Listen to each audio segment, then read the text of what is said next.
Hi students, today we start with the revision of next question answers of chapter number 15 our environment. So we start with the question number 16. Name two components of biosphere. कहता हमें बताना है कि जो biosphere है वो कौन से दो कंपोनेंट को मिलके बनता है, that is atmosphere and hydrosphere, इन दोनों को मिलके बायोस्फीयर बनता है. Next is why is forest considered a natural ecosystem.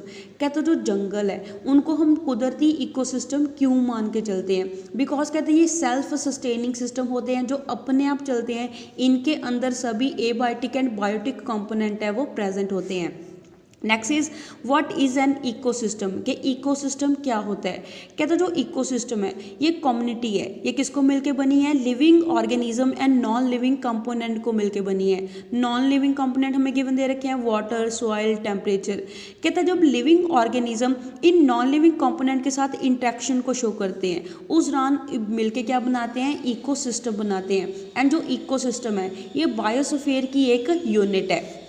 Next is why is a lake consider to be a natural ecosystem. कहता जो तालाब है इसको हम कुदरती इकोसिस्टम क्यों मानते हैं, बिकॉज कहता जो लेक है ये भी सेल्फ सस्टेनिंग सिस्टम है, ये भी किसको मिलके बना है, biotic component and abiotic component को मिलके बना है. एंड ये दोनों आपस में इंट्रैक्शन शो करते हैं. दस कहता है ये भी क्या हो गया कि कुदरती इकोसिस्टम हो गया.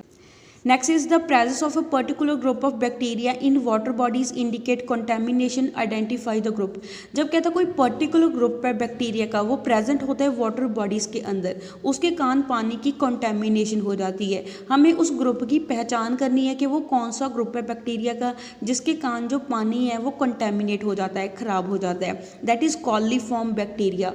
कॉलीफॉर्म बैक्टीरिया के प्रेजेंट होने के कारण कहता जो पानी है वाटर बॉडीज़ का वो क्या हो जाता है, कंटेमिनेट हो जाता है, गंदा हो जाता है. नेक्स्ट हम पढ़ेंगे short answer type questions. First question is differentiate between biodegradable and non biodegradable pollutant. कहता हमें अंतर बताना है biodegradable and non biodegradable pollutant के बीच में, ऑल्सो हमें इनकी एग्जांपल बतानी है. फर्स्ट हम बायोडिग्रेडेबल पॉल्यूटेंट के बारे में पढ़ेंगे. कहता जो बायोडिग्रेडेबल पॉल्यूटेंट होते हैं ये ब्रोक डाउन हो जाते हैं नॉन पॉइजनस सब्सटेंसेस के अंदर कुदरत में bye the action of living organism.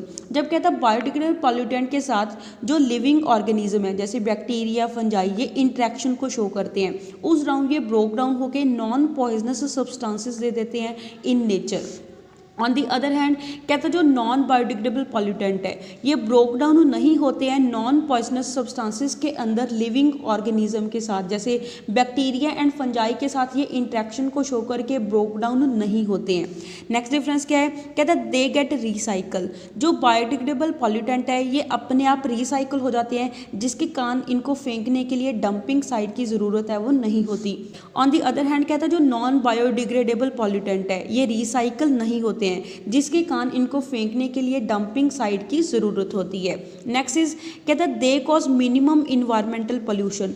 जो बायोडिग्रेडेबल पॉल्यूटेंट है इसके कारण इन्वायरमेंट में पोल्यूशन कम होता है. ऑन दी अदर हैंड कहता है जो नॉन बायोडिग्रेडेबल पॉल्यूटेंट है इसके कारण इन्वायरमेंट में बहुत ज़्यादा पोल्यूशन क्रिएट होता है. जैसे बायोडिग्रेडेबल पॉल्यूटेंट की हमें एग्जाम्पल गिवन दे रखी है, दैट इज़ पेपर, कागज़ है या फिर कॉटन का कपड़ा है. ये क्या होते हैं, बायोडिग्रेडेबल पॉल्यूटेंट है जो अपने आप गल जाते हैं मिट्टी के अंदर बैक्टीरिया एंड फंजाई के एक्शन के साथ.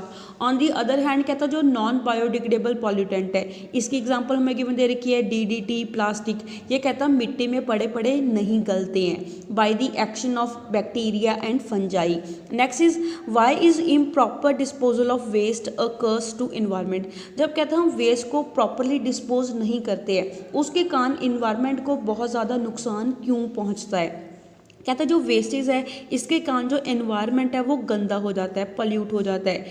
If untreated exhaust of automobile, अगर कहता जो अनट्रीटेड एग्जॉस्ट होती है ऑटोमोबाइल्स की या फिर इंडस्ट्रीज़ की वो रिलीज़ हो जाए एनवायरनमेंट के अंदर, उस दौरान जो वातावरण है वो क्या हो जाएगा, ख़राब हो जाएगा, डैमेज हो जाएगा. सिमिलरली कहता जो वेस्टेज होती है from the industries and domestic sewage, जो कहता घरों की जो सीवेज की वेस्टेज है या फिर जो इंडस्ट्री की वेस्टेज है वो क्या करती है, पानी को गंदा कर देती है, पानी को पोल्यूट कर देती है.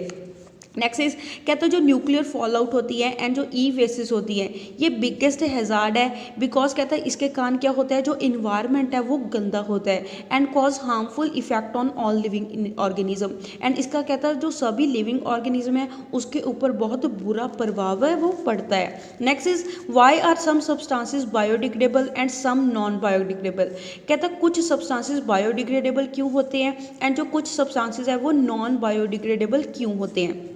कहता कुछ सब्सटेंसेस जैसे कागज़, कपड़े, सब्जियां, लकड़ ये क्या हो जाते हैं, ब्रोक डाउन हो जाती है सिंपल सब्सटेंसेस के अंदर bye the action of living organism, जैसे बैक्टीरिया एंड फंजाई के एक्शन के साथ, जिसके कारण इनको हम क्या बोलते हैं, बायोडिग्रेडेबल बोलते हैं। ऑन दी अदर हैंड कहता कुछ सब्सटेंसेस ऐसे होते हैं जैसे मेटल्स, प्लास्टिक जो ब्रोक डाउन नहीं होते हैं सिंपलर सब्सटेंसेस के अंदर bye the action of bacteria and fungi, जिसके कारण हम उनको क्या बोलते हैं, नॉन बायोडिग्रेडेबल सब्सटेंसेस बोलते हैं। Next is give any two ways in which biodegradable substances would affect the environment, कहता हमें दो वे बताने हैं जिसमें जो बायोडिग्रेडेबल सब्सटेंसेस है वो इन्वायरमेंट के ऊपर अफेक्ट करते हैं। फर्स्ट इज कहता जो बायोडिग्रेडेबल सब्सटेंसेस है get simplified by the action of microorganism, कहते ये बैक्टीरिया एंड फंजाई के एक्शन के कारण सिंपल सब्सटेंसेस के अंदर कन्वर्ट हो जाते हैं एंड कहता जो सिंपल कंपोनेंट है वो रीस्टोर हो जाते हैं एनवायरमेंट के अंदर। नेक्स्ट इज कहता दे हेल्प इन रिसाइकलिंग, जो बायोडिग्रेडेबल सब्सटेंसेस है ये रिसाइकलिंग में मदद करते हैं। कहता जो गोबर गैस प्लांट है ये सबसे बेस्ट एग्जांपल है रिसाइकलिंग की, जिसमें कहता जो डंग है एंड फीसेस होती हैं, दैट इज कहता जो एनिमल की वेस्टेज होती है वो यूटिलाइज हो जाती है to produce gas for cooking, कहता वो गैस को प्रोड्यूस करके हम किस में यूज़ करते हैं, कुकिंग में यूज़ करते हैं। एंड कहता जो रिमेन्स है फ्रॉम इम्पॉर्टेंट मैन्योर्स, कहता जो रिमेन्स बचती हैं उनको हम एज अ इम्पॉर्टेंट मैन्योर है वो यूज़ करते हैं। So that's all for today, have a nice day.